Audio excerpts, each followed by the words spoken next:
नमस्कार विद्यार्थियों, कक्षा 12 समाजशास्त्र की इस कक्षा में आपका हार्दिक स्वागत है।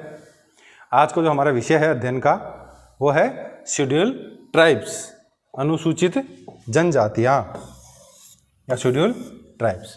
शेड्यूल ट्राइब से जुड़ी हुई जो भी अवधारणाएं हैं आज हम इसमें उन उदाहरणों का अध्ययन करेंगे। तो हमारे जो अध्ययन के बिंदु हैं वो है जनजातीय समुदाय किसे कहते हैं, उसका परिचय, जनजातीय समाजों का वर्गीकरण, जनजाति एक संकल्पना की जीवनी, मुख्य धारा के समुदायों का जनजातियों के प्रति दृष्टिकोण, राष्ट्रीय विकास बनाम जनजातीय विकास और समकालीन जनजातीय की पहचान, और साथ ही साथ अंत में हम बात करेंगे जनजाति की प्रमुख समस्याएं और संवैधानिक प्रावधान कि कौन कौन से संवैधानिक प्रावधान हमारे संविधान में जनजातियों के लिए किए गए।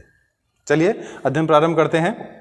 सबसे पहले हम बात करते हैं जनजातीय समुदाय, इसका एक परिचय कि जनजातीय या जनजाति किसे कहा गया है, हम जनजाति किसे कहते हैं।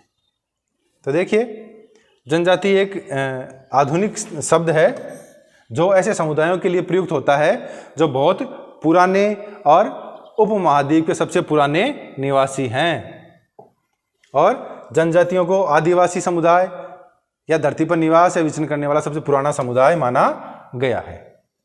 अगली बात करते हैं, या हम मूल रूप से कह सकते हैं कि जो जनजातियां हैं वो इस धरती पे विचरण करने वाली, इस धरती पर रहने वाली सबसे प्रारंभिक जातियां थी। यह हमारे भारत के मूल या इस धरती के मूल निवासी थे। चलिए एक परिभाषा की बात करते हैं, Gillin and Gillin. Gillin and Gillin कहते हैं कि जनजाति किसी ऐसे स्थानीय समुदायों के समूह को कहा गया है जिसकी एक सामान्य भूभाग है या जो एक सामान्य भूभाग पर निवास करते हैं, जिनकी एक सामान्य भाषा होती है और एक सामान्य संस्कृति का जो व्यवहार करती है।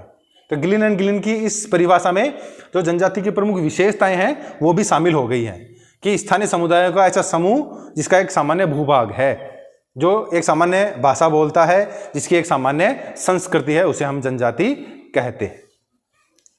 फिर डी.एन. मजूमदार ने एक परिभाषा दी है कि जनजाति परिवारों का ऐसा संकलन है जिसका अपना एक सामान्य नाम है, जिसके सदस्य एक निश्चित भूभाग पर रहते हैं, एक सामान्य भाषा बोलते हैं, विवाह, व्यवसाय और उद्योग के विषय में कुछ निषेधों का पालन करते हैं और एक सुनिश्चित आदान प्रदान की व्यवस्था का विकास उन्होंने कर रखा है।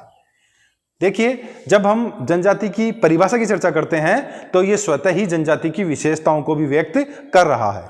तो विशेषताएं भी यही हो गई और परिभाषा भी यही हो गई कि एक निश्चित भूभाग पर निवास करते हैं, सामान्य भाषा बोलते हैं, विवाह, व्यवसाय व उद्योग के विषय में कुछ निषेधों का, कुछ मनाहियों का पालन भी करते हैं और एक इन्होंने विनिमय की व्यवस्था भी स्थापित कर रखी है।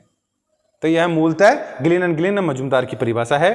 अब हम जब सामान्य बात करते हैं जनजाति की, तो जो जनजाति शब्द है उसका प्रयोग सबसे पहले औपनिवेशिक काल में अंग्रेजों के दौरान किया गया था। अंग्रेजों ने ही सबसे पहले जनजाति शब्द को प्रयोग में लिया था। भारत में लगभग 532 जनजातियां निवास करती हैं। इन्हें हम वन्य जाति, आदिवासी, आदिम जाति और गिरिजन भी कहते हैं। इस बात को ध्यान रखें। और बड़ी इंपॉर्टेंट चीज कि जीएस घुरिये से क्या कहते हैं, पिछड़े हिंदू कहते हैं। बहुत बार प्रश्न पूछा जाता है कि जनजातियों को पिछड़े हिंदू किसने कहा है, तो उसका आंसर है जीएस घुरिये। अब देखिए आगे बात करते हैं कि स्वतंत्रता से पूर्व ब्रिटिश मानवशास्त्री वेरियर एल्विन, ये एक तथ्य है कि वेरियर एल्विन है, उन्होंने आदिवासियों के विकास के लिए एक नीति प्रस्तुत की थी। उस नीति को हम नेशनल पार्क पॉलिसी या नेशनल पार्क की नीति कहते हैं। बहुत बार पूछा गया है कि आदिवासियों के लिए नेशनल पार्क या अभयारण्य की नीति के जन्मदाता कौन है, तो ध्यान रखिए वेरियर एल्विन है। चलिए और बात करते हैं। जीएस घुरिये ने आदिवासियों के विकास के हेतु 3 सुझाव दिए थे। उन्होंने कहा कि अगर आदिवासियों का विकास करना है तो हमें इन 3 चीजों पर ध्यान देना पड़ेगा।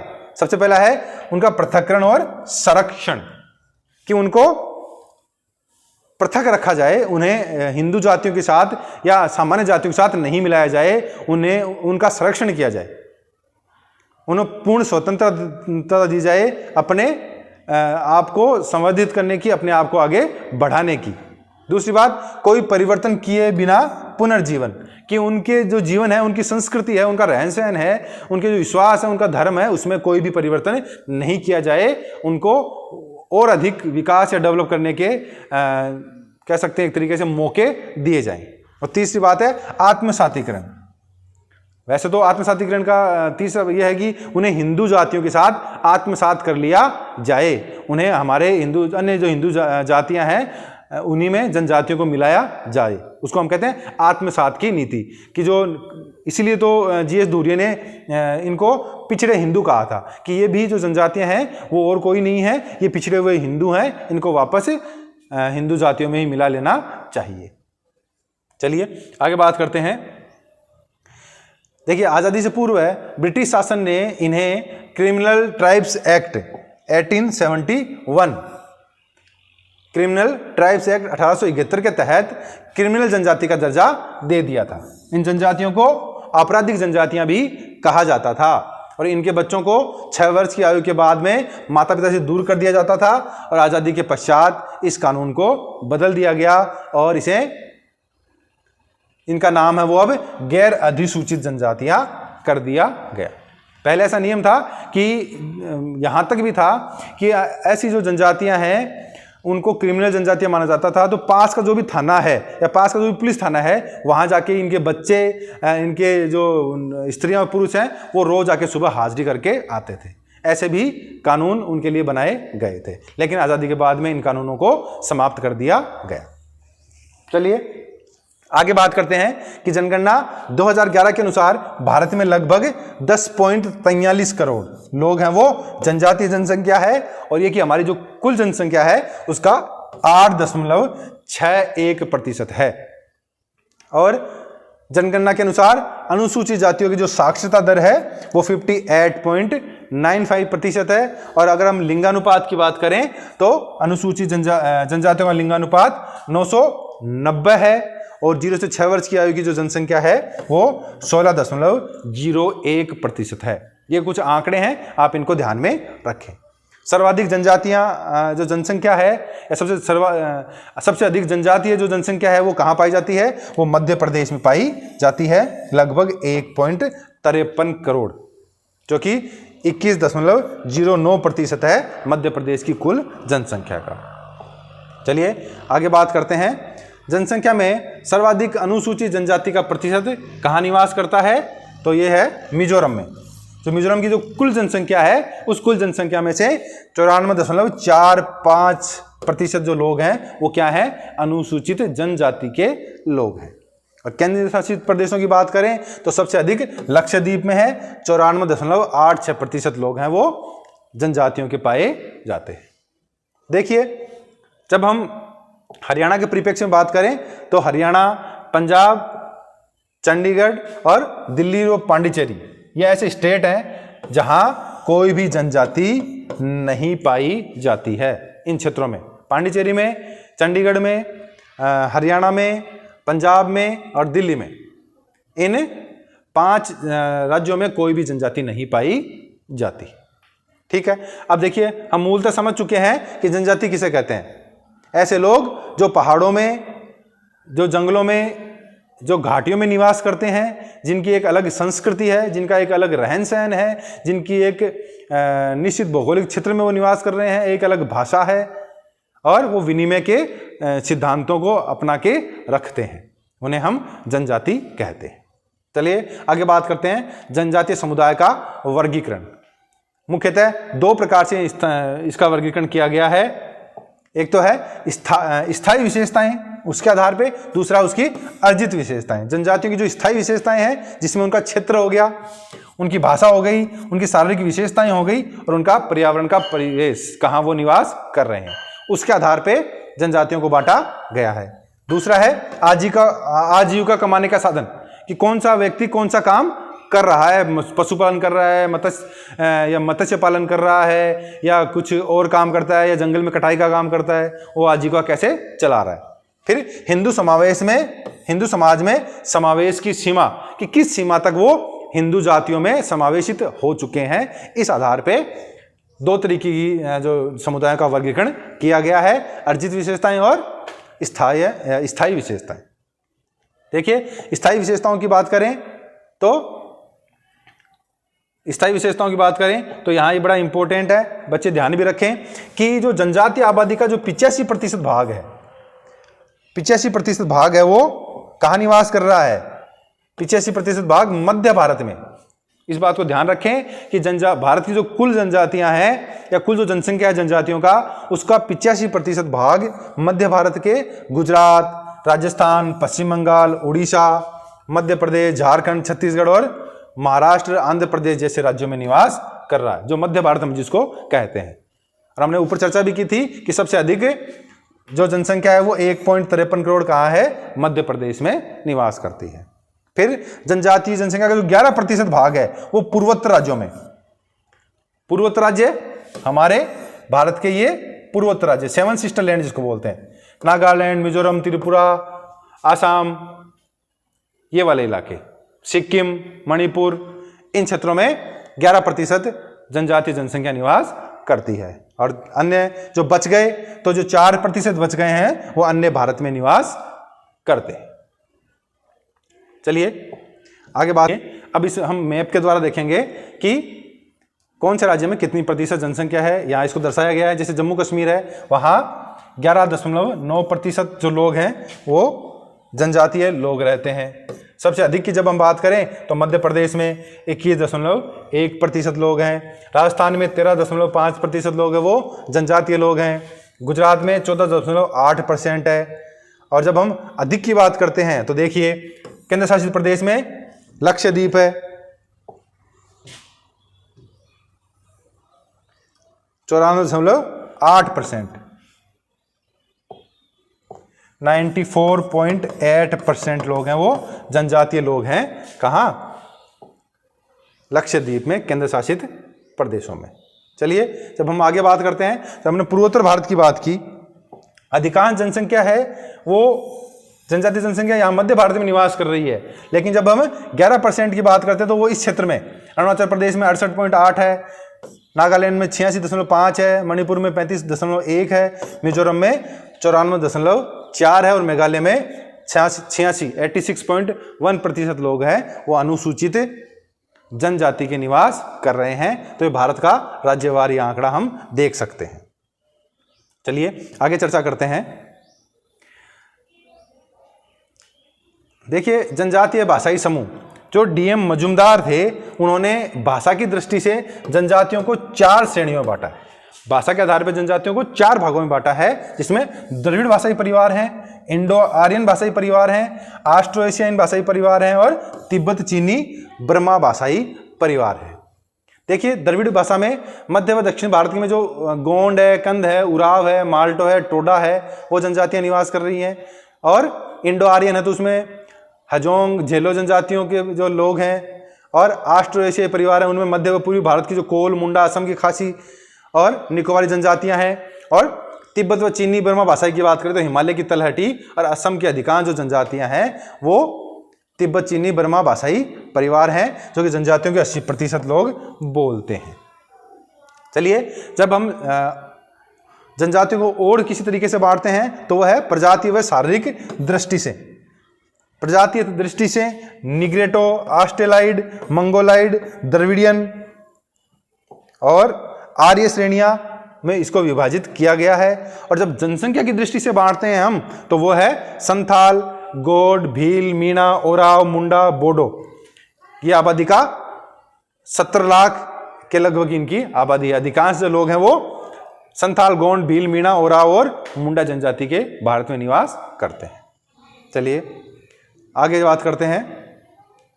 जब हम अर्जित विशेषताओं की बात करते हैं तो उसका वर्गीकरण हमने 2 प्रकार से किया था, हमने ऊपर पढ़ा भी था, आजीविका के साधन के आधार पे और हिंदू समाज में समावेश की सीमा के आधार पे।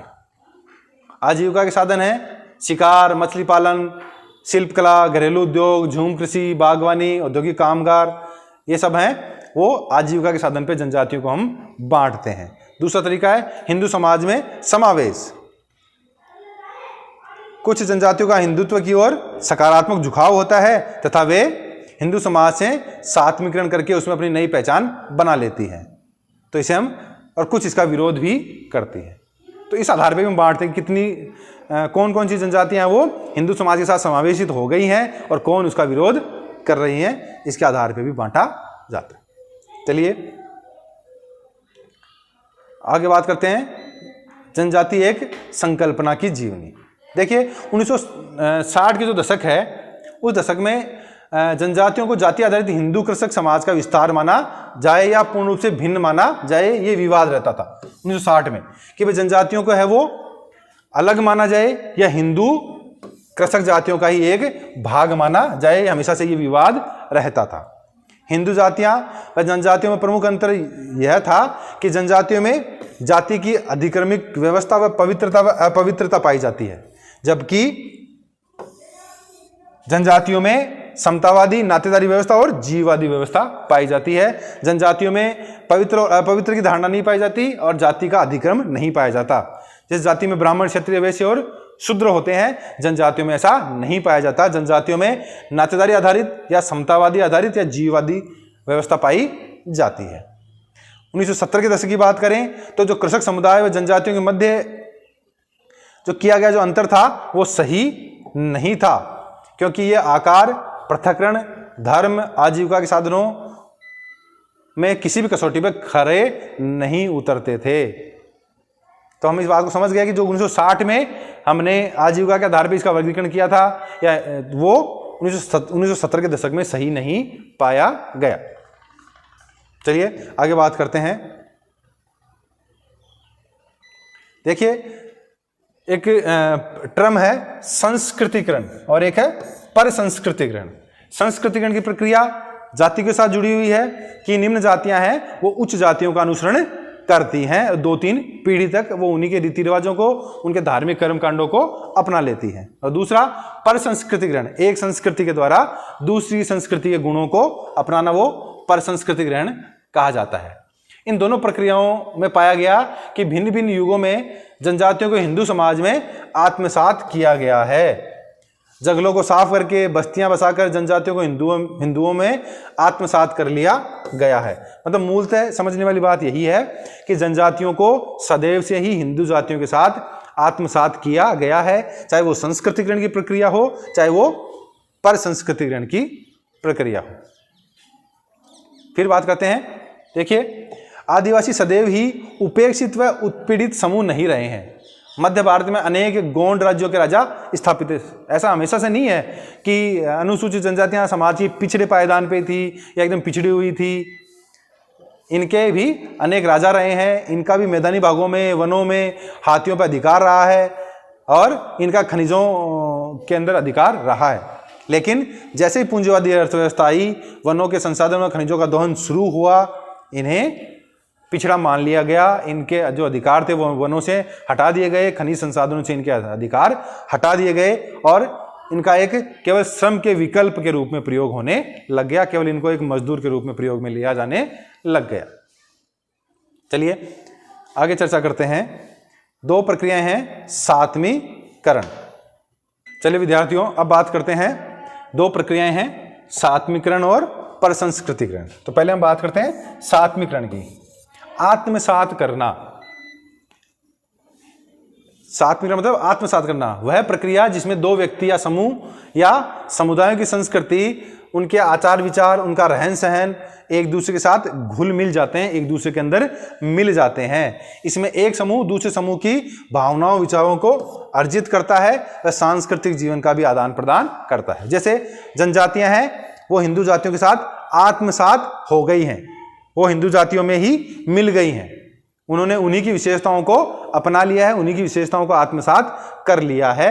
यह प्रक्रिया सातवीकरण की प्रक्रिया कहलाती है। दूसरी प्रक्रिया है परसंस्कृतिकरण।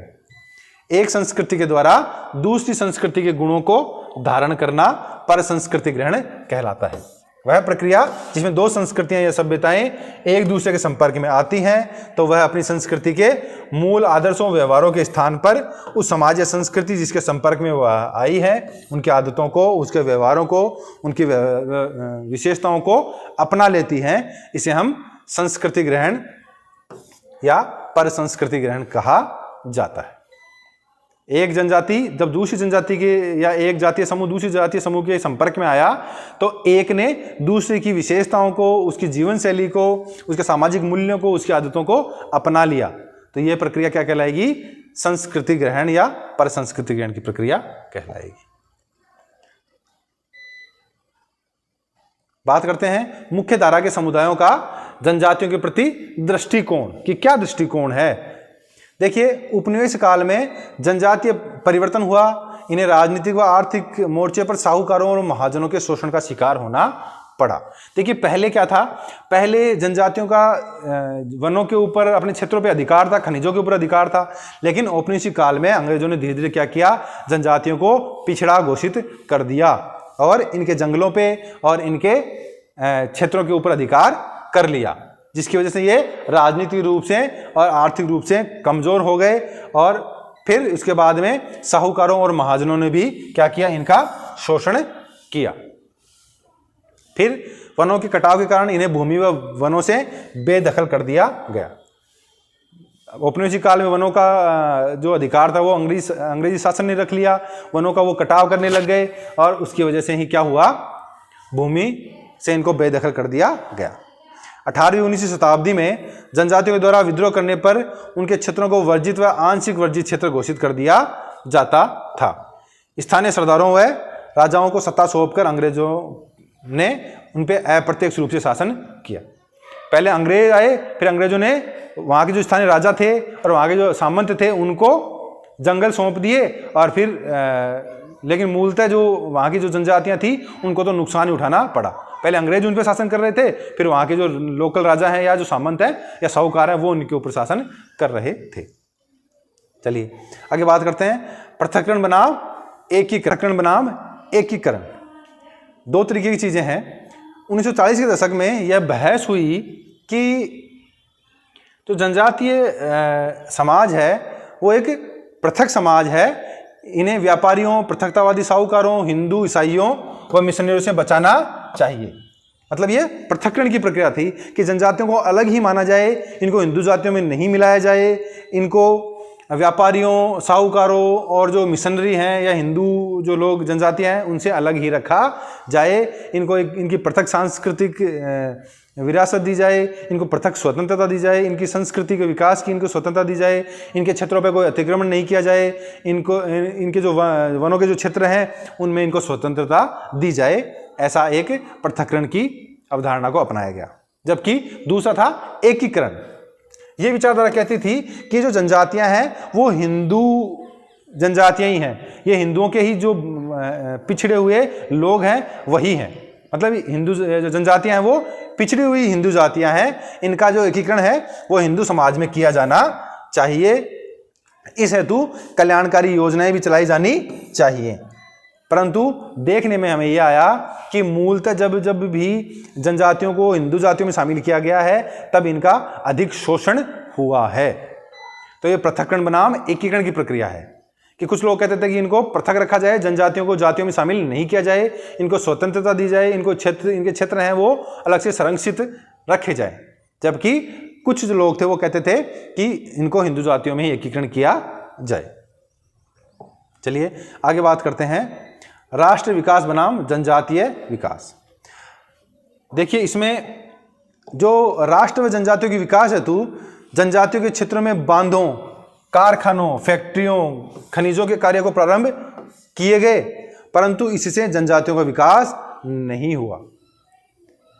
एक विचारधारा ये थी कि जब जनजातीय क्षेत्र में बांध बनाए जाएंगे, जब सड़कें बनाई जाएंगी, जब फैक्ट्रियां लगाई जाएंगी, जब खदाने से खनिज निकाले जाएंगे तो यहाँ के लोगों में संपन्नता आएगी, आर्थिक रूप से उनका विकास होगा। लेकिन ऐसा नहीं देखा गया।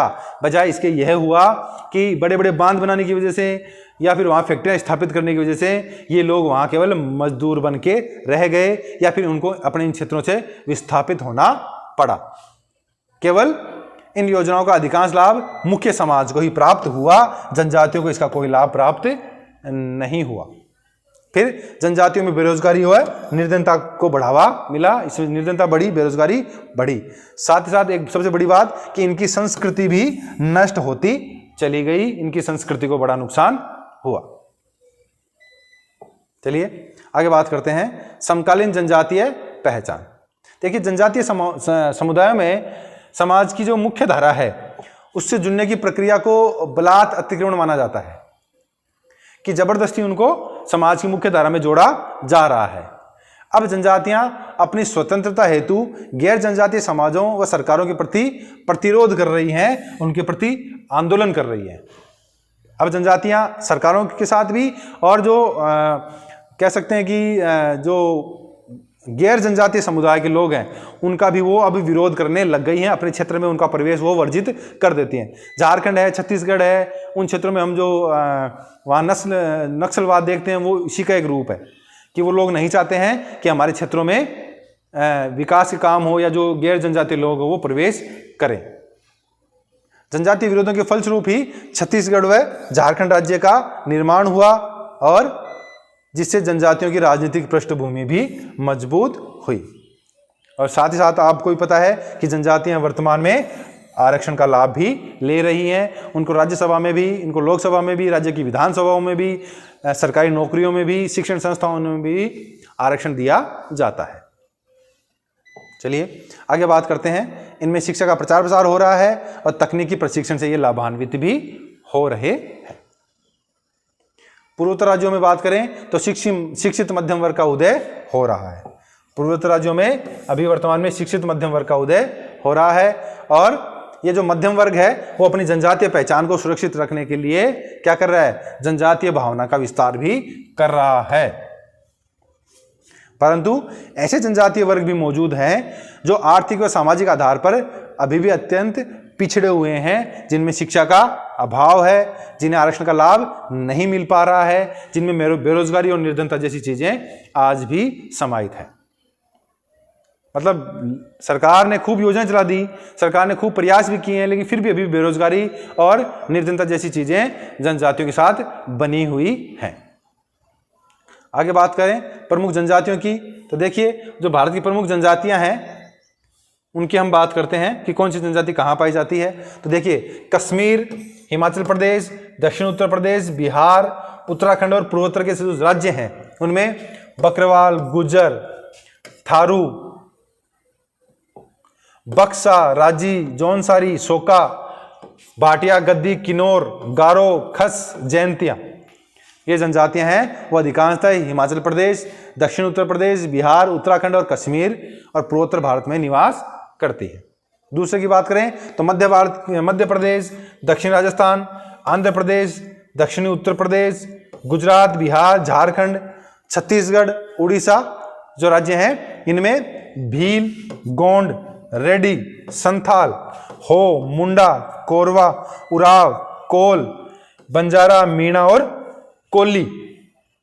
राजस्थान से, जिस राजस्थान में बंजारा है, मीणा है, कोली है, ये अधिकांशतः राजस्थान में पाए जाते हैं। खस, गारो, जयंतियां ये अधिकांशतः पूर्वोत्तर भारत या जो हिमाचल प्रदेश या उत्तराखंड का इलाका है उसमें पाई जाती है। तीसरा है कर्नाटक, तमिलनाडु और केरल, दक्षिण भारत में, वहां टोडा, गोंड, भील, कडार, इला और कोरमा, नायर भी यहाँ पाए जाते हैं।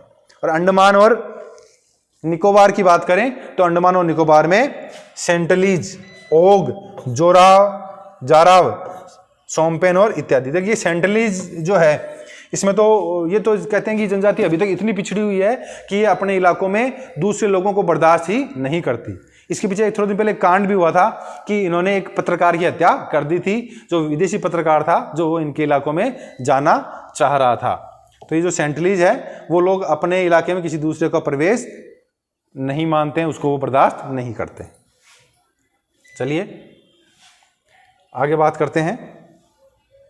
ये देखिए हम मैप के द्वारा देखते हैं कि अधिकांश जनजातियां कौन से क्षेत्र में रह रही हैं। गुर्जर की बात करें तो ये जम्मू कश्मीर में, गद्दी, बकरवाल बात करें तो हिमाचल प्रदेश में, राजस्थान में मीणा, ग्रासिया और कालबेलिया जनजातियां रहती हैं। कोली व बंजारा ये हैं गुजरात में। मध्य प्रदेश की बात करें तो कोल, भील, बेगा, सहरिया और टोडा और ये तमिलनाडु में यहाँ निवास करती है। ये सेंटलीज नायर यहाँ निवास कर रहे हैं। पूर्वोत्तर भारत की बात करें तो गारो, खस, जयंतिया, बोडो, नागा, कुकी ये जनजातियां हैं अधिकांश। लक्षद्वीप की बात करें तो वहाँ वासी। अंडमान निकोबार की बात करें तो ओंग, जारवा, सेंटलीज और सोमपेन जनजातियां यहाँ निवास कर रही हैं। ये भारत का नक्शा है जिसके अंतर्गत प्रमुख जनजातियां दर्शाई गई। चलिए आगे बात करते हैं, प्रमुख समस्याओं की बात करते हैं कि प्रमुख समस्याएं कौन कौन सी हैं, जनजातियों की प्रमुख समस्याएं क्या क्या है। तो आर्थिक समस्याओं की चर्चा करें तो जो आर्थिक समस्याएं हैं उनमें बेगार, झूम कृषि, बेकारी, ऋण की ग्रस्तता, वनों से संबंधित जो नियम है वो इनकी प्रमुख समस्याएं हैं। बेरोजगारी है इनमें, झूम कृषि की समस्या है। झूम कृषि का अर्थ है एक स्थान से दूसरे स्थान पे कृषि करना, कि 2-3 साल तक एक जगह पे कृषि की, फिर दूसरी जगह वनों को काट के साफ सफाई करके वहां कृषि की, फिर 1-2 साल वहां कृषि करके फिर दूसरे जगह वनों को कटाई करके कृषि की। लेकिन अभी एक बड़ी समस्या है कि ये वनों की कटाई नहीं कर सकते, जनजातियों के द्वारा वनों की कटाई नहीं हो सकती, सरकार के द्वारा वनों को संरक्षित किया गया है। बेरोजगारी है इनमें, ऋणग्रस्तता, साहूकारों और महाजनों के पास इनको ऋण लेना पड़ता है, बैंकों से डायरेक्ट ऋण नहीं ले पाती हैं या योजनाओं का लाभ नहीं उठा पाती हैं, उसकी वजह से इनमें अनेक आर्थिक समस्याएं देखी गई। सामाजिक समस्याओं की बात करें तो इनमें अस्पृश्यता, बाल विवाह, कन्या का जो मूल्य है वो, वेश्यावृत्ति, डायन प्रथा और युवा गृहों का पतन जैसी सामाजिक समस्याएं देखी गई है। सांस्कृतिक समस्याओं की बात करें तो भाषा संबंधी समस्या है इनके साथ कि इनकी भाषा में अतिक्रमण हो रहा है, जनजातीय कलाओं का ह्रास हो रहा है, इनकी जो सांस्कृतिक विभिन्नता है उसको नष्ट किया जा रहा है और इनकी संस्कृति का संरक्षण भी नहीं हो रहा है, इनकी संस्कृति को नुकसान हो रहा है। तो ये इसकी प्रमुख सांस्कृतिक समस्याएं हैं। अब इनकी शिक्षा और स्वास्थ्य व धार्मिक समस्याओं की बात करें तो धार्मिक परिवर्तन है, नशावृत्ति है, कुपोषण है, संतुलित भोजन का अभाव है, अन्य जो संक्रामक रोग हैं वो शिक्षा, स्वास्थ्य और धार्मिक समस्याएं इनके क्षेत्रों में बनी हुई हैं। ये प्रमुख इनकी समस्याएं हैं। चलिए अब इस अध्याय के अंत में हम प्रमुख तो बात करते हैं प्रमुख संवैधानिक प्रावधानों की। ये भी बड़े इंपॉर्टेंट है, परीक्षाओं में बहुत बार पूछे जाते हैं। तो देखिए प्रमुख जो संवैधानिक प्रावधान किए गए हैं उसमें आर्टिकल 15 अनुच्छेद 15 ये कहता है कि भारत में किसी के साथ भी भेदभाव नहीं हो सकता, किसी के साथ भी लिंग, जाति, धर्म, प्रजाति, आयु, रंग किसके आधार पर भेदभाव नहीं हो सकता और राज्यों को विशेष उपबंध करने लेकिन राज्य है वो जनजातियों के लिए विशेष उपबंध कर सकता है, कुछ विशेष नियम बना सकता है। अनुच्छेद 16 की बात करें तो इनको सरकारी नौकरियों में आरक्षण दिया गया है अनुसूचित जनजातियों को। अनुच्छेद 46 की बात करें 46 की तो राज्य है वो कमजोर वर्गों विशेषकर अनुसूचित जाति व जनजाति के लिए शैक्षणिक व आर्थिक हितों का ध्यान रख सकता है, उनके शैक्षणिक व आर्थिक हितों का संरक्षण कर सकता है। जो अनुच्छेद 46 है वो बड़ा इंपॉर्टेंट है। फिर है अनुच्छेद 164 जो कि छत्तीसगढ़, झारखंड, मध्य प्रदेश, उड़ीसा की जनजातियों हेतु एक मंत्री की नियुक्ति, इन राज्यों के अंदर अलग से जनजातियों के विकास हेतु, संरक्षण हेतु एक मंत्री की नियुक्ति की जाएगी, यह कहता है आर्टिकल 164। चलिए आगे बात करते हैं अनुच्छेद 43 घ, जिसके अंतर्गत अनुसूचित जनजातियों को पंचायतों में क्या दिया गया है, ग्राम पंचायतों में आरक्षण प्रदान किया गया है। 73वां संविधान संशोधन और 74वां संविधान संशोधन क्या करता है, पंचायती राज की संस्थाओं में ग्राम पंचायत, जिला परिषद, पंचायत समिति के अंतर्गत अनुसूचित जाति व जनजाति व अन्य पिछड़ा वर्ग को आरक्षण प्रदान करती है। आगे की बात करें तो आर्टिकल 330 और 332, अनुच्छेद 330 और 32 बड़े इंपॉर्टेंट है। अनुच्छेद 330 क्या करता है, अनुच्छेद 330 लोकसभा में अनुसूचित जनजातियों को आरक्षण प्रदान करता है और 332 है वो राज्य की विधानसभाओं में क्या करता है, अनुसूचित जनजातियों को आरक्षण प्रदान करता है। जब हम आरक्षण की बात करें तो लोकसभा में अनुसूचित जाति की 543 में से 84 सीटें आरक्षित हैं और जनजाति की बात करें तो 47 सीटें आरक्षित हैं। 543 में से जनजातियों हेतु 47 सीटें या 47 सीटें आरक्षित की गई हैं और SC ST दोनों की बात करें तो टोटल है 131। देखिए आर्टिकल 335 की बात करते हैं, अनुच्छेद 335, केंद्र व राज्य सरकार के अधीन सेवाओं व पदों में आरक्षण। अनुसूचित जाति व जनजाति को केंद्र व राज्य सरकार की नौकरियों में अनुच्छेद 335 में आरक्षण प्रदान किया गया है। 338 की बात करें तो इसमें क्या है, राष्ट्रीय अनुसूचित जनजाति आयोग की स्थापना। इसमें क्या है, प्रत्येक राज्य भारत के स्तर पर राष्ट्रीय अनुसूचित जनजाति आयोग की स्थापना की गई है अनुसूचित जनजातियों के विकास के लिए। पहले देखिए अनुसूचित जाति व जनजाति के लिए एक ही आयोग था, लेकिन अब निवासी व संविधान संशोधन 2003 के द्वारा अनुसूचित जाति और अनुसूचित जनजाति दोनों के लिए अलग अलग राष्ट्रीय आयोग की स्थापना की गई है, जिसमें एक अध्यक्ष होता है, एक उपाध्यक्ष होता है और 3 उसके सदस्य होते हैं। चलिए एक और आर्टिकल की बात करते हैं, आर्टिकल 341 और 342। ये है किसी भी राज्य के अंदर राष्ट्रपति के द्वारा राज्यपाल से विचार विमर्श करके वहां अनुसूचित जनजातियों को अधिसूचित करना कि कौन सी जाति अनुसूचित जनजाति कहलाएगी या नहीं कहलाएगी, वो आर्टिकल 341 और 342 में राष्ट्रपति के द्वारा निर्धारित किया जाता है। फिर बात करें अनुच्छेद 350 की, जो कहता है कि भाषा लिपि और संस्कृति के संरक्षण का अधिकार है। अनुसूचित जनजातियों को उनकी भाषा लिपि और संस्कृति को सुरक्षित करने का पूरा अधिकार है। आर्टिकल 275 अनुसूचित जनजाति के क्षेत्रों हेतु अनुदान की व्यवस्था करता है कि जो क्षेत्र हैं, जो अनुसूचित जनजाति जहां रहती हैं, उनके लिए केंद्र सरकार अलग से अनुदान देगा, उनको अलग से राशि उपलब्ध करवाएगा उनके डेवलपमेंट के लिए। चलिए आगे बात करते हैं प्रमुख तथ्य। अंतिम में हम बात करते हैं प्रमुख जो तथ्य हैं। देखिए प्रमुख तथ्यों में बात कर लेते हैं कि प्रथम जनजातीय आयोग के अध्यक्ष कौन थे, UN ढेबर। कुछ प्रश्न हैं, इनको याद रखें आप। प्रथम जनजातीय आयोग के अध्यक्ष UN ढेबर। जनजातियों में कर्मकांड करने वाले पुरोहित को क्या कहा जाता है, उनको सामन कहा जाता है। फिर जनजातीय महाद्वीप किसे कहा जाता है, तो जनजातीय महाद्वीप कौन सा है, अफ्रीका महाद्वीप है, वो जनजातीय महाद्वीप कहलाता है। भारत की सबसे बड़ी जनजाति की बात करें तो गोंड है, वो भारत की सबसे बड़ी जनजाति है। जनजातियों का जो मसीहा है या आदिवासियों का जो मसीहा है वो कौन कहलाता है, ठक्कर बापा।